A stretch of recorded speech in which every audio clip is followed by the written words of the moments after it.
semuanya. Kemudian yang terakhir ini juga Pak Joni Maukar. Halo Pak Joni, ini Direktur LSP Musik Indonesia. Beliau juga adalah Sekretaris Jenderal Sekjen Persatuan Artis, Penyanyi dan Pemusik Indonesia. Tadi film adalah salah satu yang menjadi prioritas di 17 subsektor. Setelah film ada aplikasi dan permainan, kemudian musik ternyata juga adalah salah satu subsektor yang menjadi prioritas.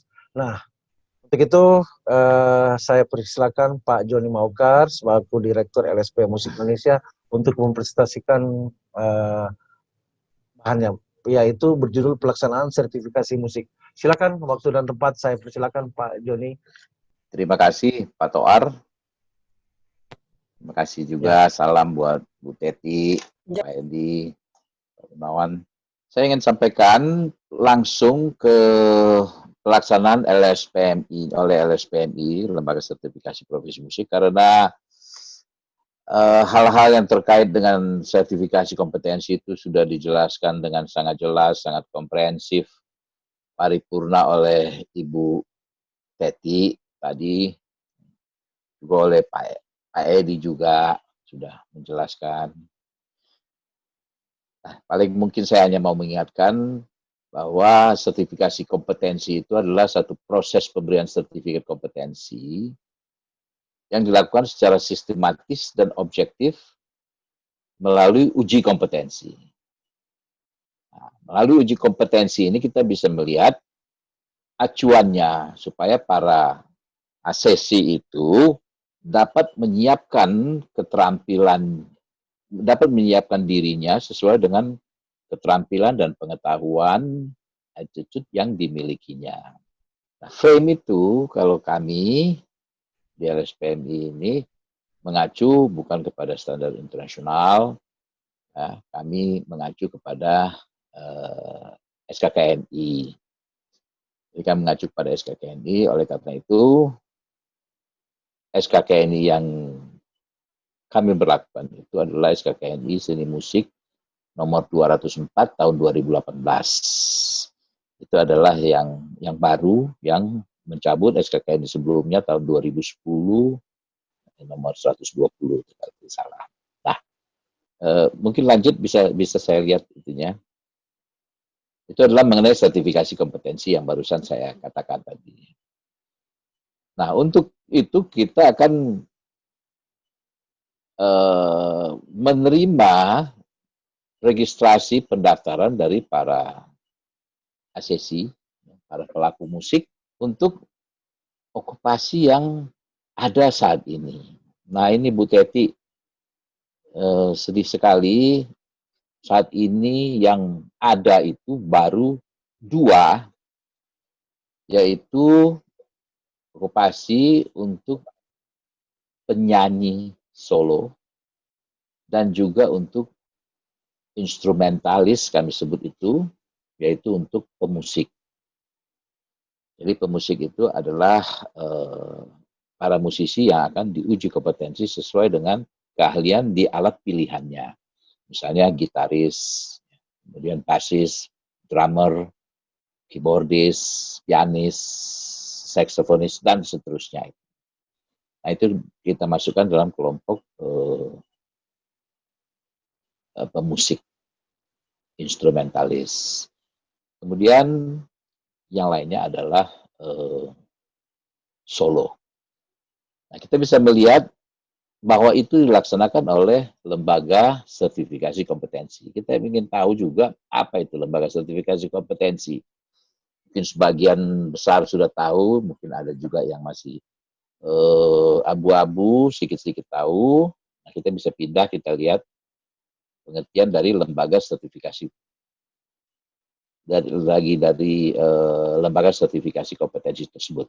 Kita lanjut, bisa dilihat lembaga sertifikasi profesi itu adalah pelaksana kegiatan. Tadi sudah dikatakan oleh Ibu Teti bahwa negara melalui undang-undang memberikan hak kepada setiap warga negara untuk mendapatkan sertifikat kompetensi atas kemampuan yang dimilikinya. Nah, kalau negara sudah memberikan hak, maka negara wajib memfasilitasi kalau ada warga negara yang ingin mendapatkan sertifikat sesuai dengan haknya itu. Oleh karena itu, negara membentuk Badan Nasional Sertifikasi Profesi. Yang tentunya Badan Nasional Sertifikasi Profesi untuk pelaksanaan operasional, teknis, dan lain-lain itu perlu melisensikan kewenangan itu kepada lembaga sertifikasi profesi. Oleh karena itu, berdasarkan kewenangan yang didelegasikan oleh BNSP itu, maka LSP mempunyai fungsi dan tugas membuat materi uji kompetensi, menyediakan tenaga penguji, melakukan asesmen, menyusun kualifikasi, dan menjaga kinerja asesor dan TUK, membuat materi uji kompetensi, dan pengembangan skema sertifikasi. Inilah yang dilakukan oleh lembaga sertifikasi profesi. Nah, untuk musik, lembaga sertifikasi profesi musik yang saat ini memang baru satunya sebagai LSP 3, itu ketuanya adalah Pak Tamam Hussein. Kita mengenal beliau itu sebagai empu di bidang permusikan, karena merintis sekolah-sekolah musik Yamaha di seluruh Indonesia, kemudian melakukan kegiatan-kegiatan lomba musik, ya, dan AFI, lomba-lomba musik broadcast yang sekarang mewabah itu sudah dimotori dulu oleh Pak Tamam Hussein dengan program AFI itu. Nah, jadi beliaulah yang menjadi ketua dari lembaga sertifikasi profesi. Nah, saya sebagai satuan pelaksana administrasi dan manajemen pelaksanaan dari LSP dibantu dengan adanya 3 manajer. Manajer penjaminan mutu itu Ibu Mila Rosa, kemudian manajemen administrasi itu Ibu Erna Diana, dan manajer sertifikasinya adalah Bapak Fitrah Barnas. Ini mengikuti syarat ketentuan adanya posisi jabatan manajer demikian sesuai dengan pedoman dari BNSP. Itu adalah LSP kami. Bisa lanjut. Nah, sertifikat lisensi itu diperlukan sebagai betul-betul bahwa LSP musik yang didirikan itu mempunyai legitimasi untuk melaksanakan tugas, fungsi, dan wewenang yang saya sebutkan tadi. Nah, kami hampir 1 tahun lebih waktu itu difasilitasi oleh Badan Ekonomi Kreatif waktu itu, masih belum bergabung dengan Parekraf. 1 tahun lebih melakukan BIMTEK, dan segala sesuatunya bekerja sama dengan BNSP, difasilitasi oleh Parekraf dalam hal pembiayaan dan lain-lain. Maka akhirnya kami berhasil membuat mendapatkan sertifikat lisensi untuk LSP 3. Jadi LSP Musik Indonesia, LSP 3. Kami pada waktu itu beriring, ya, berjalan bersama-sama dengan perfilman. Jadi kami jalan sama-sama, tapi sepertinya kami sampai finish beberapa waktu lebih dulu kalau tidak salah ya Pak ya. Pak Edi, kalau tidak salah tuh waktu itu kita sering sama-sama berada di satu hotel yang sama, terpisah ruang, kita melaksanakan kegiatan BIMTEK untuk mendapatkan sertifikat lisensi dari LSP Musik Indonesia. Nah, dengan adanya sertifikat ini, dengan adanya legitimasi ini, maka kami sudah melakukan sekitar 10 kali uji kompetensi di seluruh Indonesia ini. Ini tujuan sertifikasi ini untuk pelaku musik. Saya bacakan sepintas saja. Itu membantu pelaku musik untuk meyakinkan kepada industri atau institusi atau kliennya bahwa dirinya kompeten dalam bekerja untuk menghasilkan jasa di bidang musik. Berikutnya, membantu pelaku musik dalam merencanakan karirnya. Kemudian membantu pelaku musik dalam mengukur tingkat pencapaian kompetensi dalam proses belajar di lembaga formal maupun mandiri. Nah, ada satu hal di sini yang penting itu adalah membantu pelaku musik dalam memenuhi persyaratan regulasi. Kita ketahui bahwa sudah ada peraturan ketentuan bahwa guru-guru musik itu harus mempunyai sertifikat kompetensi. Jadi bukan hak lagi ya Bu Teti ya, guru-guru musik itu ada peraturan menteri yang menyatakan bahwa guru musik, pengajar musik itu harus mempunyai sertifikat kompetensi. Nah, ini adalah tujuan dari sertifikat kompetensi itu. Sekarang kita lanjut, kita bisa melihat lebih lanjut. Tujuan sertifikasi bagi industri musiknya itu membantu industri musik untuk meyakinkan kliennya bahwa jasanya telah dibuat oleh tenaga yang kompeten. Jadi ini dari sisi industri musik, dia harus make sure, dia harus yakin bahwa tenaga yang dia gunakan itu memang mempunyai kualifikasi yang sesuai dengan yang dia butuhkan. Misalnya hotel bintang 5, dia mau lounge-nya itu diisi oleh pianis dari level utama. Nah, oleh karena itu dia berani membayar dengan harga lebih tinggi untuk kualitas jenjang utama itu. Nah, jadi tidak perlu harus menguji dulu, ya, sebab kalau pianis dengan tingkatan utama itu, hotel mau menguji, yang menguji juga tentunya kerepotan juga, karena dia harus membawa ahli yang memang jago untuk menguji pianis yang diinginkan dalam kemampuan skills yang tinggi itu. Nah, tetapi kalau dia mengumumkan misalnya dibutuhkan pianis dengan standar kompetensi utama dan kemudian datang seorang pianis menunjukkan sertifikat kompetensinya utama, maka dia yakin bahwa inilah pianis yang tepat untuk mengisi lounge-nya.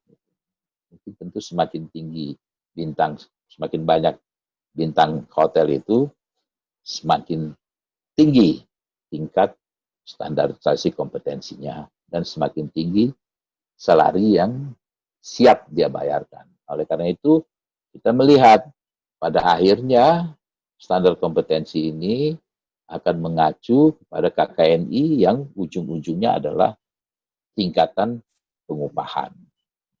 Artinya dalam bahasa awamnya, semakin tinggi kemampuan kita yang diakui oleh sertifikasi kompetensi itu, maka semakin tinggi juga penggolongan pengupahan kita.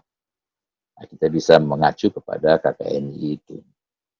Nah, di sini kita sampaikan proses uji kompetensi itu. Jadi saya berbicara mengenai pelaksanaan dari uji kompetensi itu.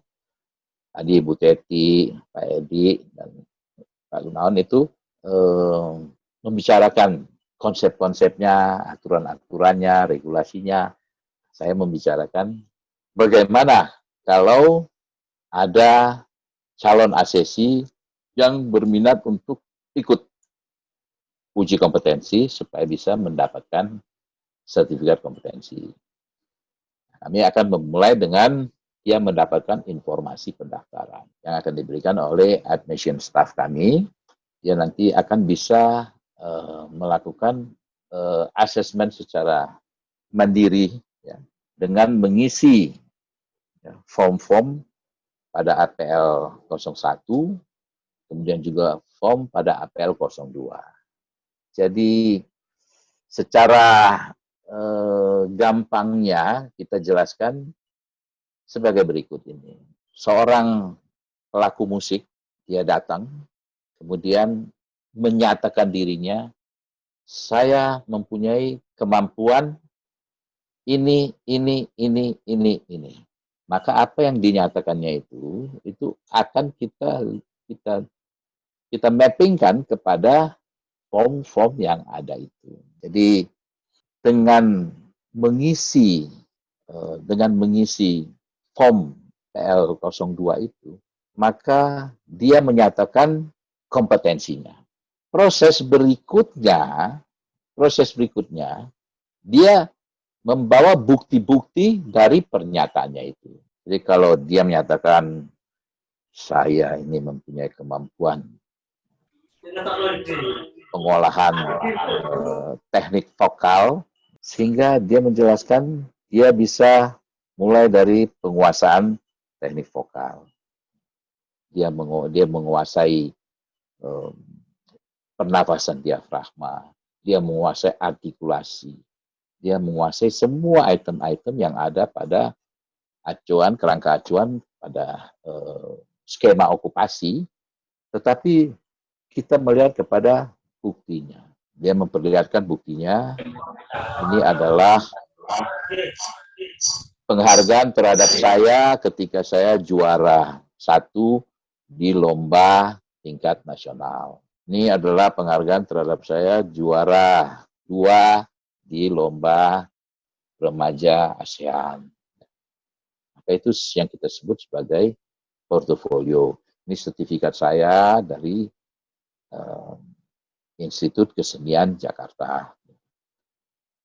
Nah, semuanya itu menjadi pertimbangan untuk pada waktu pra-assessment bisa kita pertimbangkan untuk tidak lagi yang bersangkutan itu melaksanakan pembuktian secara demo. Tetapi kalau tidak ada bukti pendukung seperti itu, portofolio, maka dia harus membuktikan, maka dia harus memperagakan, dia harus demonstrasi bernyanyi atau demonstrasi penggunaan alat instrumen musik yang dia pilih. Jadi dengan kata lain bahwa uji kompetensi itu sama sekali bukan seperti ujian di sekolah-sekolah dasar, sekolah SMP atau SMA. Ya. Bukan demikian, tapi itu hanya pembuktian pengakuan diri dari asesi. Seringkali asesi itu menyatakan bahwa dia mempunyai kemampuan dengan tingkatan tinggi, misalnya level intermediate, level madya, untuk jenjang madya, dia lebih tinggi, menurut pemikiran dia. Tetapi kemudian dari penilaian wawancara dan lain-lain, ternyata yang bersangkutan itu overconfidence. Nah, jadi sering kami temukan, ya, pada waktu pra-assessment itu, pada waktu pengisian, kami adakan konsultasi-konsultasi juga.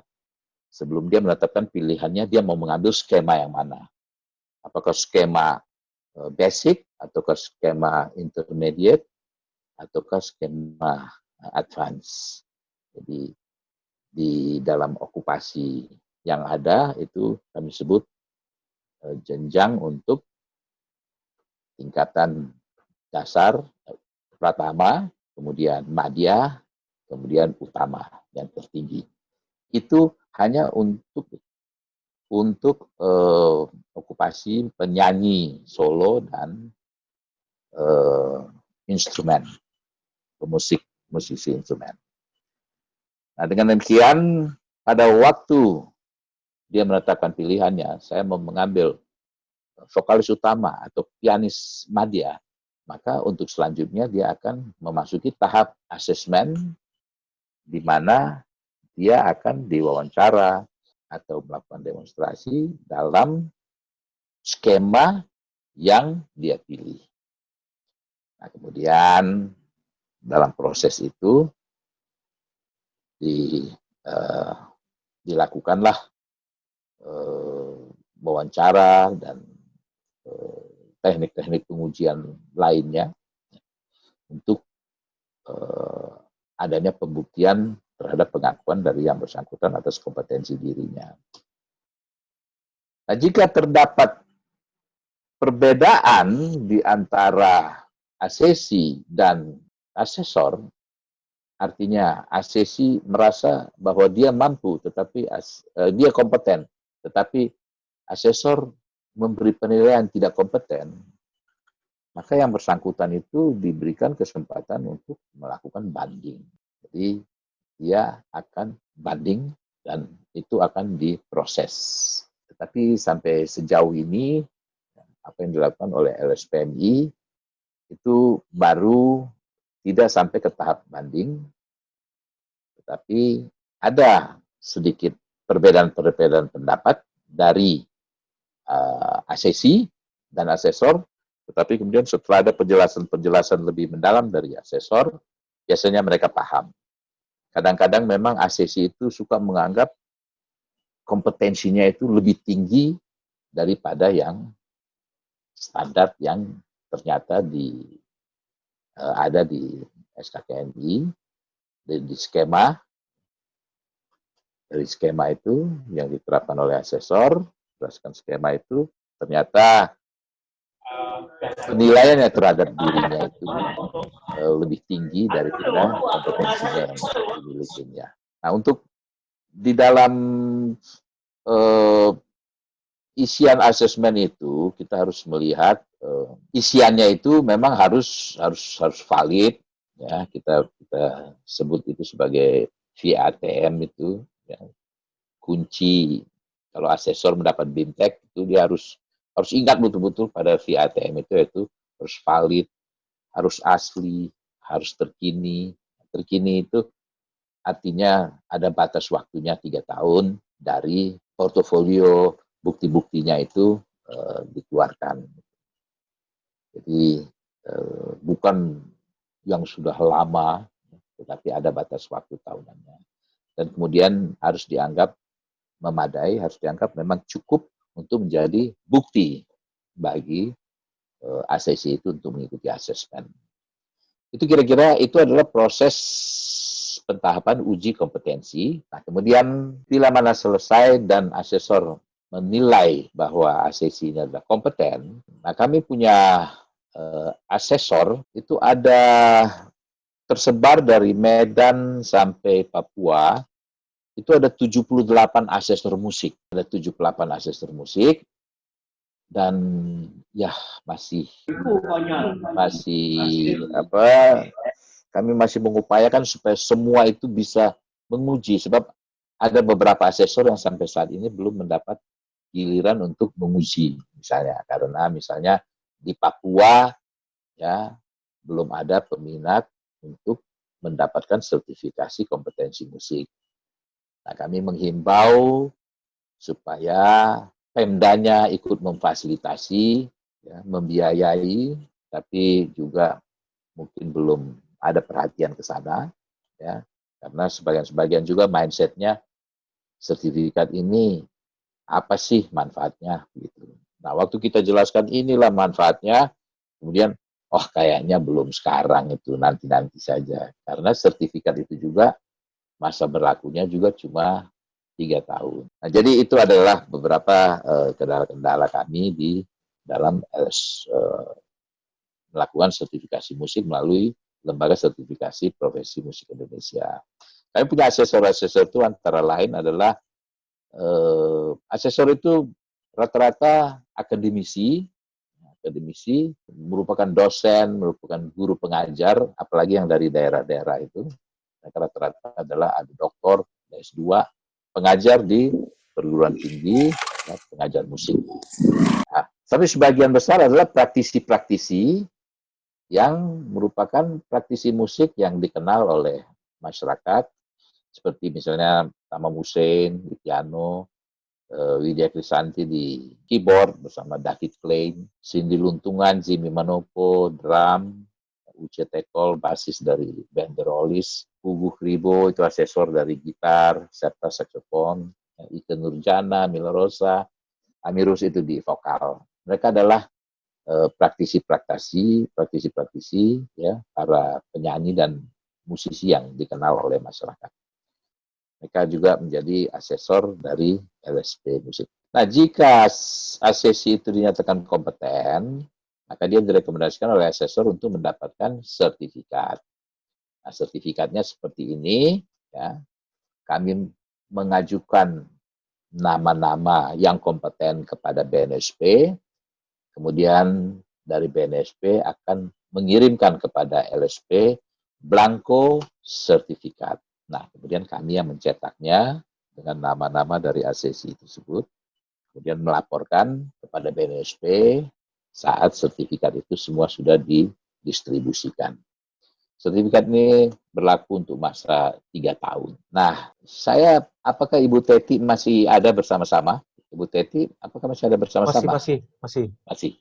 Nah, Ibu Teti, kita bisa melihat ini, okupasi yang ada saat ini, mungkin karena musik memang baru mulai itu 2017 itu ya, baru mulai itu LSP. Jadi memang SKKNI-nya juga baru dibuat pada waktu itu oleh tim dari Papri bersama Kemendikbud dengan Bekraf pada waktu itu ya, Kementerian Ekraf sekarang ini, dan juga dengan Kemenaker di saat kita melakukan finalisasi dari penyusunan SKKNI ini berupa prakonvensi dan konvensinya.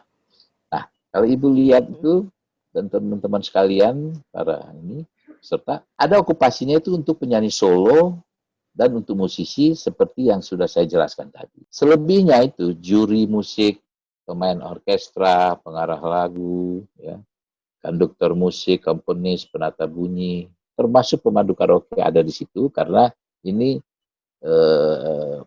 SKKNI-nya dulu itu dikeluarkan oleh Kementerian Pariwisata. Kemudian ada musik media baru, ada pengajar musik, ada penyanyi penyanyi kelompok, kemudian pencipta lagu, kritikus musik, dan manajer artis musik. Ini semua ini kami sudah ajukan tahun lalu untuk mendapatkan pengesahan skema. Jadi kami sudah masukkan ke BNSP dan beberapa bulan lalu itu sudah ada undangan untuk meeting persiapan verifikasi. Jadi mungkin kami titipkan juga ke Bu Teti, semoga bisa kita lebih cepat lagi untuk melakukan verifikasi sehingga okupasi yang biru-biru ini itu bisa disahkan oleh BNSP sehingga kami di LSP Musik bisa mengadakan uji kompetensi untuk okupasi itu. Nah, saya kasih contoh misalnya okupasi penata bunyi, sound engineer. Sound engineer ini kami punya asesor ada itu David Klein. David Klein dia punya sekolah itu lembaga pendidikan David Klein itu sudah lama dan terkenal yang sudah menghasilkan sound engineer yang tersebar di seluruh Indonesia. David Klein ini itu sering diajak oleh musisi-musisi dan orkestra Indonesia ke luar negeri. Nah, sampai di sana, David Klein itu tidak boleh melakukan pekerjaan sound engineer itu. Padahal equipment itu semua familiar dengan dia. Hanya karena dia tidak punya sertifikat kompetensi. Ini kesempatan dia ke luar negeri sehingga tim orkestra dari Indonesia, sehingga tim dari musisi dari Indonesia itu harus membayar mahal penata bunyi asing di tempat mereka bermain di luar negeri. Nah, kebalikannya lagi, kalau band-band asing datang ke Indonesia, maka saat David Klein diminta untuk mengoperasikan peralatan mereka, itu mereka tanya lagi, you punya sertifikat? Nah, tidak ada, pinggir, tidak boleh sentuh. Jadi semuanya itu ada di sertifikat. Nah, bayangkan kalau satu band, unit musik dari luar datang itu membawa rombongannya, maka yang sebenarnya banyak bisa dikerjakan oleh pelaku-pelaku musik kita di Indonesia ini, oleh sound engineer dan yang lain-lain itu banyak yang bisa dikerjakan, tetapi mereka menyatakan tidak bisa karena harus sertifikasi.